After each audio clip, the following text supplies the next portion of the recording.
Power मिल जाता है, ताकत मिल जाती है तो ललकार देता है। देखिए मीरा ने कैसे ललकारा था जब इस अवस्था में मीरा पहुंची थी।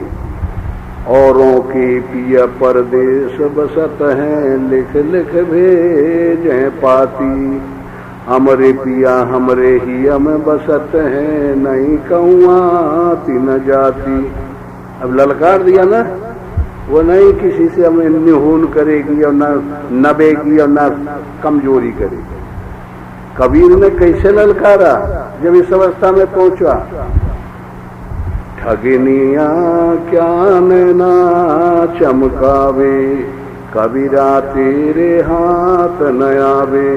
ललकारा, उसने स्त्री के रूप में संसार को लिया और ललकार दिया।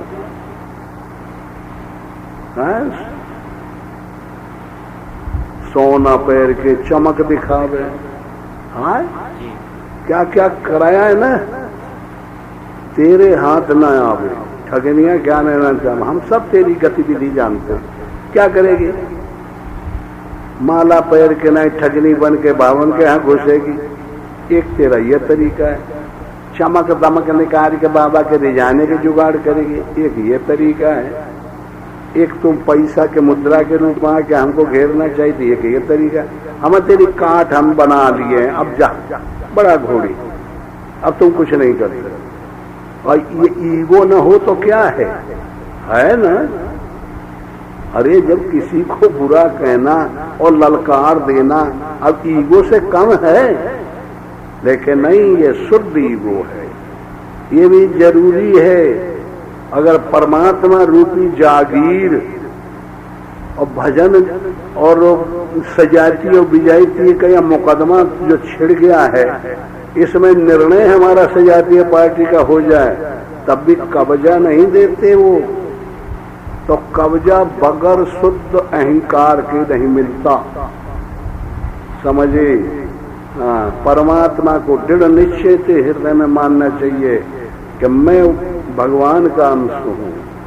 हाँ, भगवान का अंश हूँ, भगवान के ऊपर मेरी श्रद्धा है, भगवान क्यों नहीं करेंगे, ये दृढ़ निश्चय करना है, ये स्ट्राइक करना है, इसके लिए मेहनत करनी है, तब कब्जा मिलता है, तब वो जागीर रूपी कब्जा मिलता है जो चढ़ाई करके फिर ले लेता है। तो इस तरीके से, नहीं तो इसमें वेदांतों में आया है कि जब किसी ढंग से हम पूरी साधना करते हैं तब भी हमको जो प्राप्ति नहीं होती, समझ ठीक है, गुरु के दया से पहुंच ठीक है और सही साधन भी चल रहा है, और तब भी प्राप्ति नहीं होती है, ऐसा भी कभी कभी होता है। तो उसके लिए हंगर स्ट्राइक करनी पड़ती है, उपवास करने पड़ते हैं और दिक्कतें सहन करनी। भगवान हम चाहे मर जाएंगे लेकर हटेंगे नहीं, तब वो कब्जा मिलता है। ऐसा भी प्रावधान है इस साधना में। साधना के अंग प्रत्यंग दो तीन ढंग से हम सबको लेके बता रहे हैं, समझ में आ रहा है ना। हाँ, तो इस नीति से ये वो तत्व हैं, ये वो ढंग है जहां से साधक इस शरीर में प्रवेश करता है और साधन के द्वारा चलते चलते परमात्मा को अपनी जगह एडजस्ट कर देता है, शंकर जी को अपनी जगह एडजस्ट कर देता है, ब्रह्मा को अपनी जगह एडजस्ट कर देता है, और माया को अलग करके नहीं, उसके खाखा को रूपांतर करके और फिर उसमें इसको गला करके ईश्वर बना लेता है। और ये काम शरीर का 1/3 शरीर का काम है, 1/3 वैचारिक काम है और 1/3 गुरु या ईश्वर की कृपा का काम है। तो त्रय में एकत्र संयमा, फिर तीनों मिलकर के ये एक संयम बन जाता है। गुरु की कृपा, शरीर से साधना और अनेक जन्म का पुण्य चाहियों लगा दो।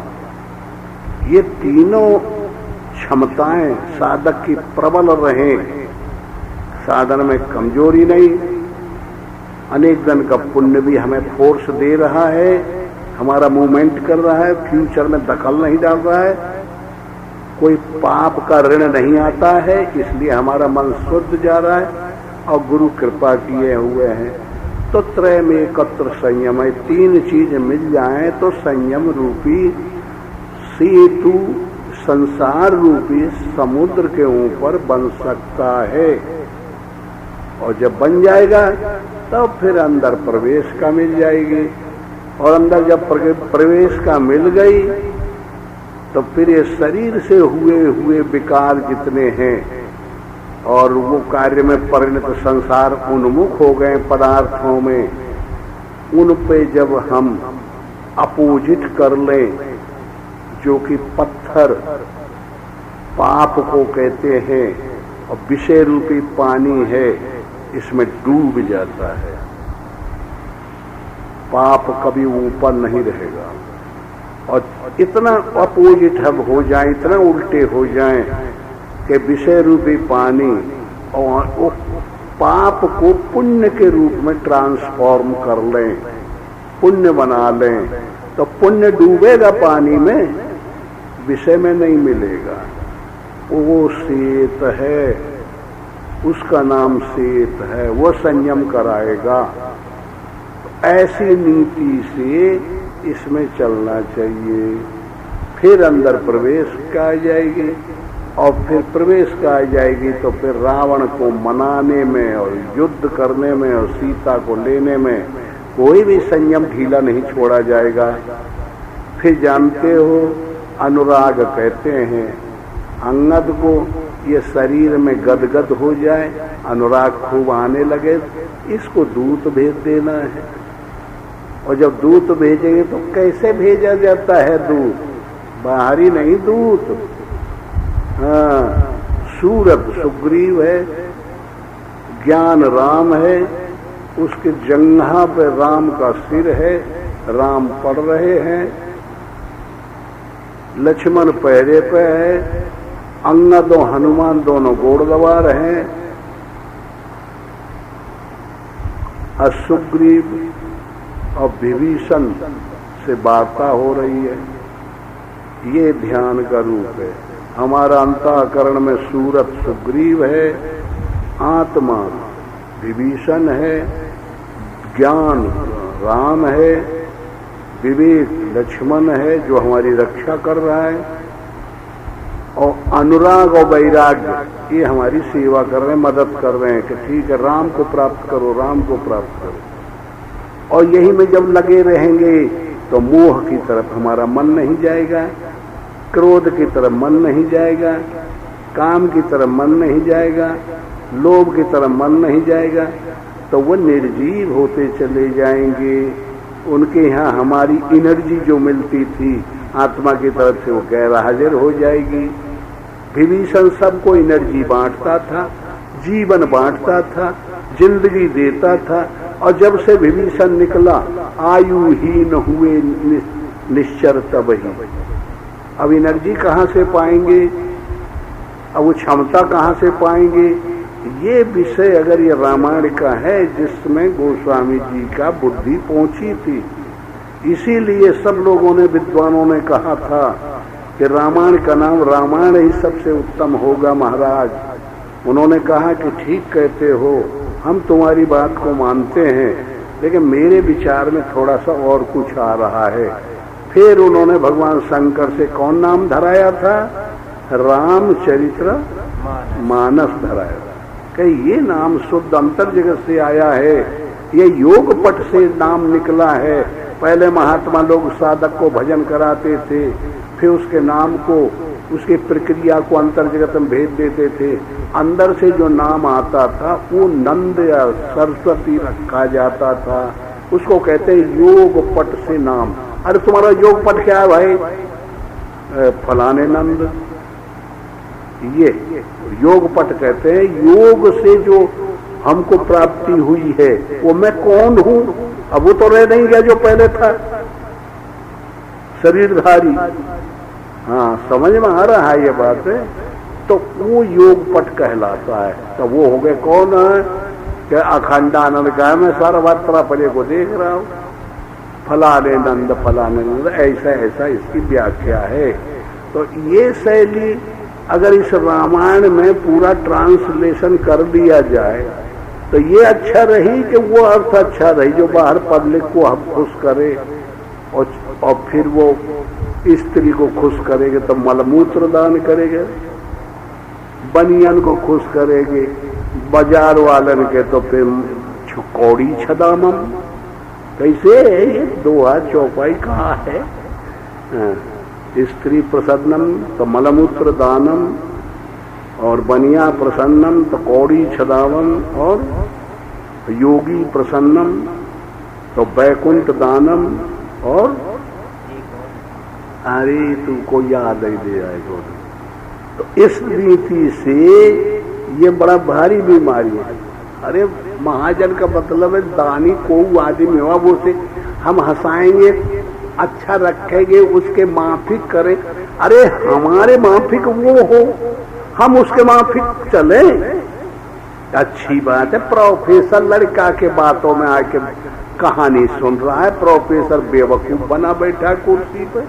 यह नीति अच्छी है, यह कविता पुस्तक अच्छी है कि प्रोफेसर की बात लड़का सुने और वो मुंह खो जाए, सार बिल्कुल बंद हो जाए, तब न काम चली। हाँ, हम वही पुस्तक पर ही बोलते जा रहे हैं, इस पूरे को समझ रहे हैं ना। हाँ, इनडायरेक्ट वो भाव हमारे अंदर है थोड़ा सा। हाँ, तो इस दृष्टि से हमारी जो वाणी है वो सब यथार्थ वाणी होती है, चाहे उसे हम न कह पावे, कहीं गलती हुई हो, त्रुटि हुई हो, ये हो सकता है, लेकिन उसमें वो लालच और लोभ नहीं मिलेगा। हाँ, हमारे गुरु महाराज हमसे बहुत नाराज रहते हैं। वो कहते थे कि ये एक ऐसा बाबा है कि इसमें ठीक नहीं है। बादाम का जो छोकला है, जो पहलवान लोग फुला के और पीस के पीते हैं, तो का ऊपर का जो पीला पीला छोकला होता है उसमें कोई रस नहीं रहता, इतना सूखा होता है। बस वही है, ये हमारा नाम लेके कहा करेगा। हाँ, क्योंकि हमारी जितनी बातें हैं सब निरस निकल, पब्लिक हमारे बातों का कोई खुश नहीं हो सकता, प्रेशर के मारे सुन लेते हैं लोग। हाँ, अब वो में हंसावे, खुश रहे, तब लड़के अच्छे रहेंगे। अब प्राइमरी की बातों में और तुम ये बल बेकर चाले लोग वहां के हाई वहां की एमए की बात करो तो वो लोग खुश होंगे? उनके समझ में नहीं आएगा, नहीं आएगा तो कैसे खुश होंगे? लेकिन ये वो जानते हैं कि ये कोर्स आगे का है, समझ में आया? और हम क्यों नहीं बोल सकते? एक प्रोफेसर जो एमए के कोर्स को पढ़ाता है वो प्राइमरी में नहीं पढ़ा सकता, और जो प्राइमरी में पढ़ाएगा वो एमए में नहीं पढ़ा सकता, यही मालूम है। तो कैसे बताएं? अब बताइए, कैसे हम पब्लिक को हंसाएं, रोचक कैसे बताएं? ये अलग अलग कैटेगरी है, अलग अलग दायरा है, तो समझ में आता है। इसलिए अब कहिए ये बुक है, बुक हो गया है, हमारी वाणी बुक हो गई हो में। अब बुक हुई रखी हुई है, कोई छुड़ाने वाला होगा, कोई पढ़ने वाला होगा तो कोई ले ले, नहीं होगा तो नहीं होगा, कोई जरूरी नहीं। हम लोग तो ये मानते हैं कि जब से वह वाणियां हमारी अनुभूति हमें अंदर से योग पट से मिली, और जब योग पट से हमारा नाम निकला और फिर हमको अनुभूतियां आई, हम वही बात बताएंगे। हम उसे उल्लेख वाली लिपिबद्ध करके नहीं बताते। अगर बताएंगे तो वही चीज और थ्योरेटिकल हो जाएगी, और जहां हम कहेंगे और तुमने लिख दिया तो वो सब थ्योरेटिकल हो गई, प्रैक्टिकल न रह जाएगी। ये नियम है इसका। हाँ, जो किया है और वही अंदर से बोले बताए, वही तक सीमित है। हाँ, अब ये बताइए, बहुत से इनमें लड़के हैं लेकिन सबकी रुचि बनती है ना इन बातों को सुन के, ये समझ में नहीं आती, लेकिन ऐसे खींचती हैं, देखो ऐसे चुंबक जैसे लोहे को खींचती हैं, क्या है बहुत कीमती चीज, कि बहुत आगे की हैं, हे भगवान हम कैसे इनको पाएं। रुचि बनती है ना। ये जो अनुराग है ये अच्छा अनुराग है, और वो अनुराग जो एक सीढ़ी से दूसरे पे वही पकड़ के लावे, फिर वो का साथ करे, फिर वो का और बिजनेस करे, फिर उसे खाने पीने की व्यवस्था करे, फिर वो का देने लेने की व्यवस्था करे, तो वो बहुत खतरनाक हो जाएगा, वो बहुत पटपसार हो जाएगा। इसलिए महात्मा जैसे जब मिलते थे तो देखिए एक उदाहरण, वाल्मीकि एक डाकू था, ये भील था, और ये बस घाटों में बैठ जाता था, कोई निकले उनसे सब सामान छुड़ा लेता, पिटाई उटाई कर दे, नहीं कर दे तो मार कूट के भगा दे, नहीं तो कोई को मार डालता। अब जैसे ढंग से जोर दे, अब ये तो उसी अवस्था की बात है, सरलता से को दे दिया तो एक आध धक्का लगा दिया, और वो लपटे है और देहात में है तो फिर शायद डंडे वड्डे बढ़ रहा है, इतने बने दे तो मार डालते, ऐसा ही होता होगा। अब वहीं से एक मर्तबा जब तपा हुआ था माइट राइट वाला डाकू, तो सप्त ऋषि निकले, महात्मा लोग निकले, तो बस उनके पास लोटा डोरी थी दो एक जने के पास, और बाकी अपना खप्पर कमंडल और साधारण वेशभूषा चले जा रहे थे। तो खड़ा हो गया, कहे बाबा रखो, सब उतार उतार के रखो, ये कमंडल रखो, ये खप्पर रखो, मेरे काम आएगा, ये डोर लुटिया डोर रखो। बोले भाई काहे रख दे? कहे बोले जानते नहीं हो मुझको, मैं वाल्मीकि डाकू बहुत भारी पावरफुल हूँ, मार दूंगा गोली तो उल्ट जाओगे, मानो बोली बोली कुछ भी मार दूंगा। कहे बोले तो तुम कैसे आदमी हो, तुमसे बेवकूफ तो हमको दुनिया में कभी मिला ही नहीं थी। अरे कहे मुझको बेवकूफ बताते हो, अब मारता हूँ, तेरे बाप की गत है कहते मार दे, मारने वाला तो दूसरा होता है, हाँ, बनाने वाला जो होता है वो मारने वाला होता है, तेरी ये ताकत नहीं है, तू किससे बात कर रहा है। और वहां उन महात्माओं को भय होती नहीं, मुक्त किम लक्षणम निर्भयम। तो जानते हो कि जब भय होती है डाकू से, तब डाकू चढ़ बैठते कि ये डर रहा है, तब है ना वो अटैक करता है। और जब जो नहीं भय हुई और वो भी तड़ातड़ शेर के सवा शेर बने, तो फिर वो सोचना पड़ेगा ना उसको कि ये क्या बात है, मेरे डर के मारे तो मुंह मारते हैं लोग, ये कुआं ऐसा सुया। फिर अंदर से प्रेशर गया, वाणी के पास पावर है उनके, महात्मा है, वो प्रेशर रहता है, कम प्रेशर दबा दिया घर के। तो कहे बोले भाई आप कौन हैं? कहे हम कुछ नहीं है, हम राहगीर हैं। आखिर तू कौन हो ये बता? कहे मैं तो चोर हूँ, डाकू। बोले तो ये लुटिया डोर और ये चदरी और इनसे तेरा पेट भर जाएगा। अरे बेवकूफ, हम जहाँ खड़े के नीचे सोने का पहाड़ है, हमारे पास जहाँ जहाँ हम निकल जाते हैं वहां सोना बन जाता है, हम कह दें वो दुनिया बदल जाती है। और कुछ ले, इनका लेके तो ही बोध हो जाएगा, हम तो बहुत धनी हैं, हमारे पास बहुत पावर है, हम जो कह देंगे वही हो जाएगा। तो हमसे और कुछ मांगना, इससे कैसे काम चले?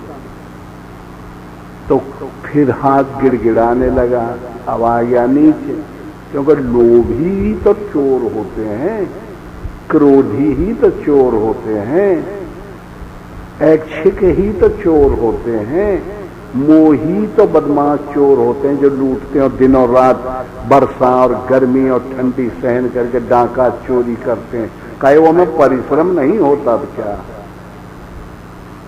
तो इस दृष्टि से वह गिड़गिड़ाने लगा।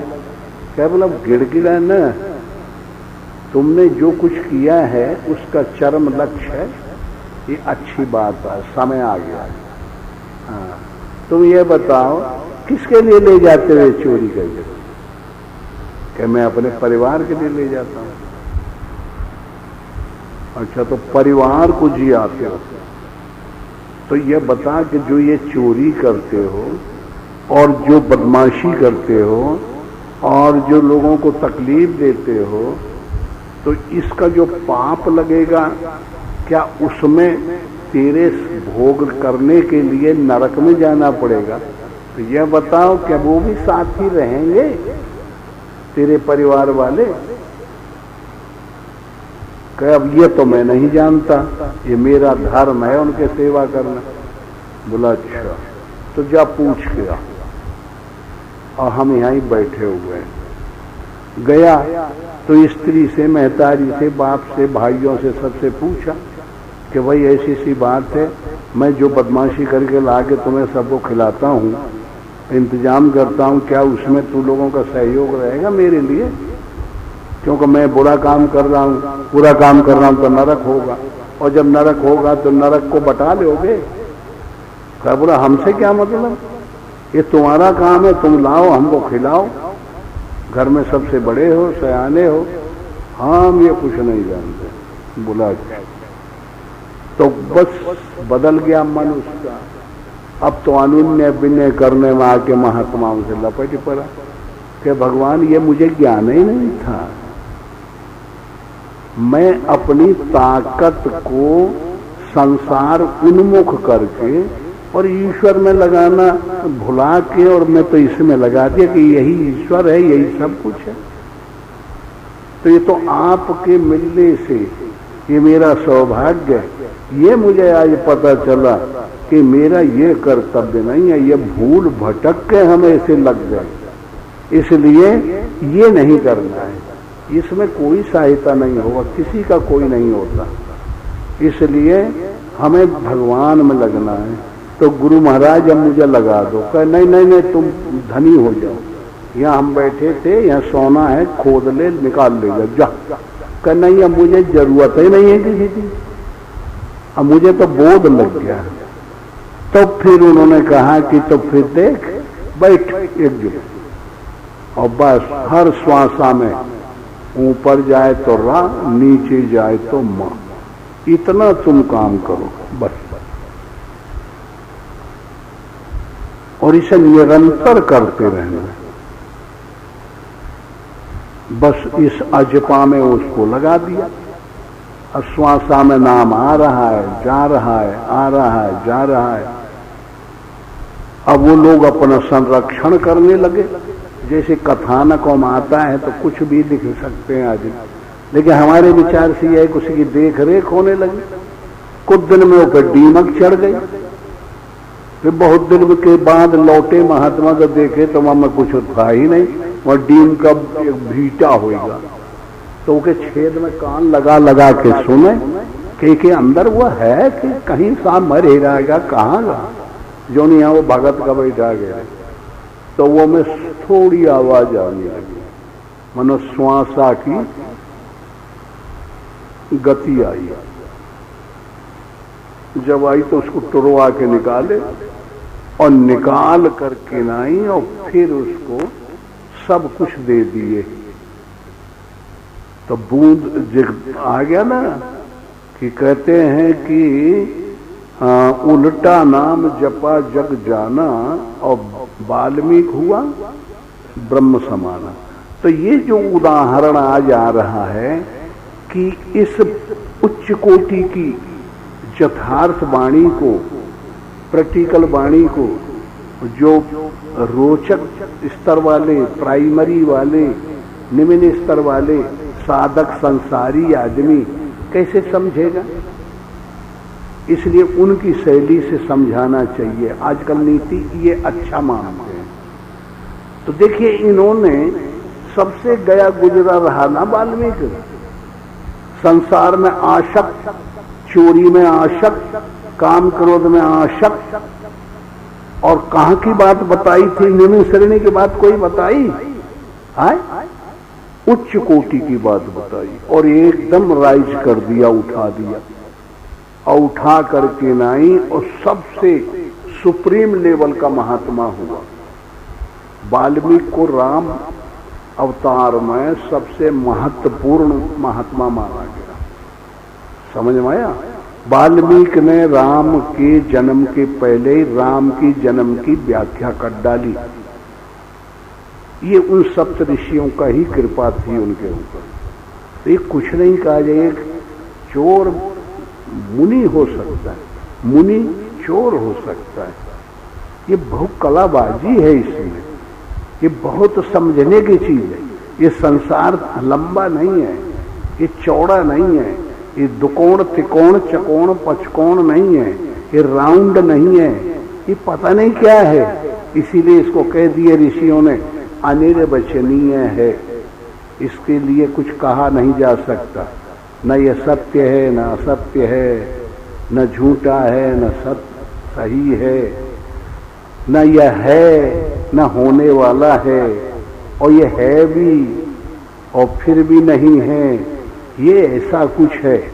इसलिए इसके गर्भ में जो भी ये बातें हैं ये विचित्र विचित्र ढंग से समझ आ सकती हैं और उनको समाज में दे दिया जाए तो समाज में ये जरूरी नहीं। हम तो यहां तक कह देते हैं कि अगर ईश्वर का सब विरोधी हो जाए तो जो ईश्वर की क्षमता थोड़ी थोड़ी 10-20 पैसा जागृत है और कंपटीशन में और अविद्या के विद्या के रूप में है, असत्य से सत्य के रूप में लड़ रही है, और ये भी जितने भावुक आए ये बंद कर दें और सब ये कई विरोधी हो जाएं, अपोजिट खिलाफ, तो तत्काल वो एनर्जी इकट्ठी होकर के विस्फोट हो जाएगा और कहीं न कहीं विस्फोट होकर के ऐसी धक्का लगेगा कि सृष्टि का कि सृष्टि डमाडोल होकर के और नया धारणा बन जाएगी। इसलिए इसका फार्मूला है सृष्टि का कि 95% जब पाप बढ़ जाता है समाज में व्यक्ति में तब 5% सत्यता रह जाती है। समझ में आया? तो परला ऐसे हो जाएगा ना, हाँ 5 और ये 95।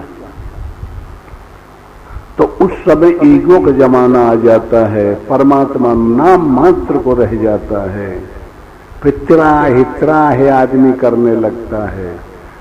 तो फिर वो जो ईगो वाले हैं वो क्या कहेंगे कि हमसे अलावा कोई है ही नहीं। रावण अपनी बहादुरी कहता था ना, हर शब्द में मैंने ये किया, मेरी बाहुबलों से जीत लिए, मैंने कैलाश को जीता, मैंने फलाने को जीत लिया, ये के अलावा कुछ कही अहंकार आ जाए। अहंकार के छत्र छाया में वो जो 95% भाव है वो नष्ट हो जाता है, पतित हो जाता है, दलित हो जाता है और पतन हो जाता है, पाताल को चलो जाता है जिस पर अहंकार आ जाता है। तो कहां चला जाएगा? फिर 5 बढ़ने लगते हैं, फिर हो जाते हैं 94, 95 से 94, फिर 93, एक पैसा बढ़ने लग जाता है, सत्य बढ़ने लगता है, असत्य कम होने लग जाता है। ये नियम है। अब इसकी एज बहुत बड़ी है, ये 10-50 हजार साल, लाखों साल तक ऐसा चलेगा, तब एक दय से होता है। तो फिर जो है जब 95 से 94, 93, 92, 91 और 90, 89, 88, 87, 86 और 85, 84, 83 ऐसे घटता चला जाता है। जब 50-50 आ जाता है तो समझ ले ये द्वापर और त्रेता युग आ गए। समझ में आया? और जब फिर धीरे धीरे वो बढ़ता बढ़ता कहां तक जाएगा? वही फिर 95% सत्य बढ़ जाएगा और असत्य।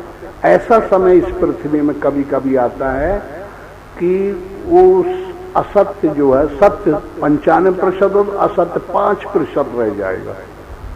समझ में आ रहा है? तो सब योगी विज्ञानी कर हर ध्यान तरें भव प्राणी है।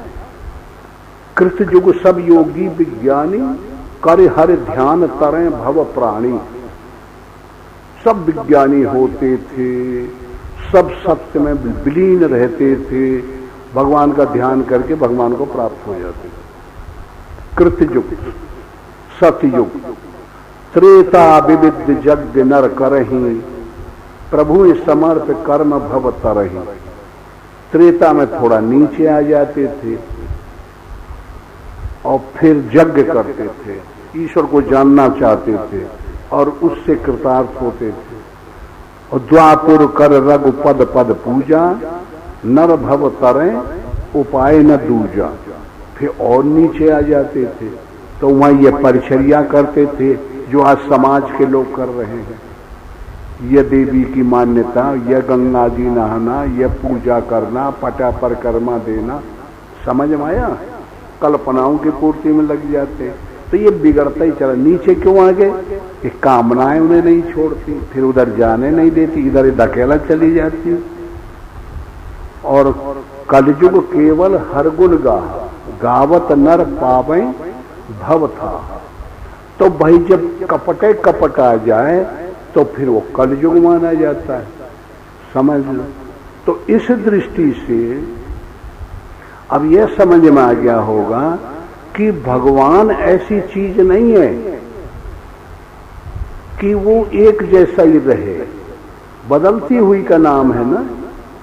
हाँ, तो समझ लो कि ये साधना हमको बदलनी पड़ेगी और नियमावली निकालनी पड़ेगी और धीरे धीरे बढ़ाते जाना पड़ेगा और आल राउंड होना पड़ेगा और फिर अंदर से समझते समझते फिर जाकर के ना ये महत्वपूर्ण जब समझ में आ जाएगा तब ये प्रक्रिया शुद्ध हो जाती है, फिर भगवान लीन हो जाते हैं। तो उसी के उधर की ये बातें हैं कि शंकर भगवान का भगत हो और विष्णु भगवान का राम का न हो और राम का हो उनका न हो, वो आदमी अच्छे नहीं होते, नरक वरक नहीं होता है। यह है कि वो डर पाने के लिए महात्मा लोग ये शब्दों का प्रयोग करते हैं। हाँ, शंकर के अब वो रहा तो काकभूषुंड शंकर मंदिर में पूजा कर रहा था और वो था, वो शूद्र था, शूद्र तनुपाई। और भगवान को इतना अहंकार रहा कि गुरु महाराज आए और उठ नहीं कीन प्रणाम आए, लेकिन उसका कल्याण हो गया ना। आए शंकर ने फिर कृपा किया। अब शंकर को जब हम पकड़े तो शंकर का काम है विष्णु को ठीक करे। अब हम कैसे विष्णु को ठीक करें, राम को ठीक करें, नहीं समझना। तो ये नीता है, ऐसे भय दिखा करके, कायदा दिखा करके साधकों को अपनी तरफ लाना पड़ता है। थोड़ा भी कोई करे, अभी कुछ देर में यही आ जाएगा कि भाई कोनो पूजा करे, करना चाहिए, करो तो आए, न करने से करना ठीक है। हाँ, तो ऐसे ये सब दलीलें हैं। तो इन नीतियों से जो करते हैं किसी स्तर के करें, उनको करते रहना चाहिए। अच्छा